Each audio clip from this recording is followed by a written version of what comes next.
જાફરગંજ પ્રાથમિક શાળામાં કન્યા કેળવણી અને શાળા પ્રવેશોત્સવ કાર્યક્રમનું આયોજન કરવામાં આવ્યું, જેમાં ગામના સરપંચ ગીતાબેન ઘનશ્યામભાઈ ડાભી, દૂધ મંડળીના ચેરમેન ભૂપતભાઈ ચૌહાણ, સેક્રેટરી દશરથભાઈ ચૌહાણ, શાળા વ્યવસ્થાપન સમિતિના પ્રમુખ રણજીતસિંહ ડાભી, ગામના આગેવાન ભરતભાઈ રાઠોડ, પોપટભાઈ ચૌહાણ, મુકેશભાઈ ડાભી, બહેનો, માતાઓ તેમજ ભૂતપૂર્વ વિદ્યાર્થી મિત્રો હાજર રહી કાર્યક્રમને ખૂબ જ સફળ બનાવ્યો।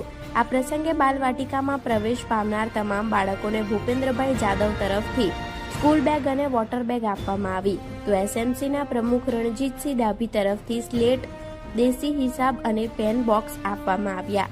આ પ્રસંગે ગોવિંદભાઈ પસાભાઈ મકવાણાએ 25 નંગ નોટબુક બાળકોને ભેટ આપી। આજના પ્રસંગે ઉપસ્થિત તમામ આગેવાન શ્રીઓ બાળકોને પ્રોત્સાહન પૂરું પાડી કાર્યક્રમને ખૂબ સફળ બનાવ્યો। બાળકોએ બેટી પઢાવો, વૃક્ષ આપણા મિત્રો, યોગ ભગાડે રોગ જેવા વિષય ઉપર પોતાના વિચારો રજૂ કર્યા।